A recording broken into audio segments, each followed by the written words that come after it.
Bonjour, alors j'ai appris que l'Université de Montréal, par le biais de son bureau de valorisation de la langue française et de la francophonie, organisait donc un concours d'éloquence, de très belles initiatives, et que aussi on suggérait à chacun de proposer des idées pour que la langue française soit toujours plus riche, plus belle, qu'on la connaisse mieux.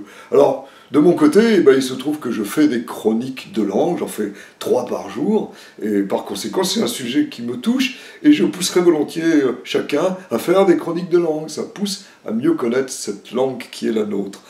Alors d'où vient le mot chronique? Il commence assez froidement, parce que c'est la Grèce, chronos, c'est le temps, l'histoire, et par conséquent en latin chronica, c'est l'histoire donnée dans l'ordre chronologique, ça passe en français, en 1138, la chronique des Angles, c'est les Anglais, bon ça a toujours été une histoire compliquée entre la France et les Anglais, chaleureuse quand même, et finalement le mot prend du poids avec les chroniqueurs, comme Froissart, et puis on l'oublie un peu, et au XVIIe, alors, là, il est défini, mais vous allez le voir, pas de manière quand même extrêmement positive. Voici dans le dictionnaire de Richelet, donc le premier dictionnaire monolingue français, le mot chronique, C-R-O-N-I-Q-E à l'époque, histoire qui marque le temps auquel les actions qu'elle raconte ont été faites. Et chroniquer et chroniqueur, mot vieux, burlesque, pour dire faire quelques chroniques. Bon, donc c'est pas très valorisant, c'est pas mieux.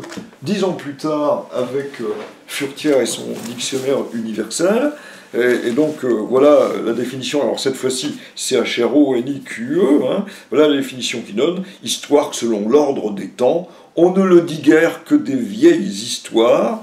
Et puis un peu plus loin, pour chroniqueur, il ne faut point se fier à la plupart de nos anciens chroniqueurs, ces bonnes gens fourraient sans nul examen toutes sortes de contes dans leurs chroniques. Bon, alors c'est pas très valorisant, il faut attendre, en définitive, un peu plus tard, et en 1812, après la Révolution, avec la presse qui s'installe, arrivent les chroniques, et donc les chroniques littéraires.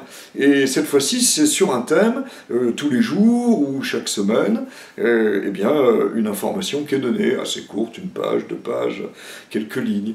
Et donc là, le mot va prendre évidemment de l'ampleur dans la presse, et arrive la radio, ce formidable organe pour faire communiquer harmonieusement les gens, et dans la seconde moitié du XXe siècle, ces chroniques deviennent habituelles, 3 minutes, 4 minutes, 5 minutes, chroniques plusieurs fois par jour, donc c'est le plaisir que j'ai moi de faire des chroniques de langue radiophonique. Alors il y a un mot qui me plaît, c'est celui de Colette, qui au XIXe siècle donc, évoque les chroniquettes. Alors les chroniquettes, c'était des petites chroniques. Alors est-ce qu'on fait des chroniquettes ou des chroniques? Je ne sais pas, je préfère quand même le mot chronique.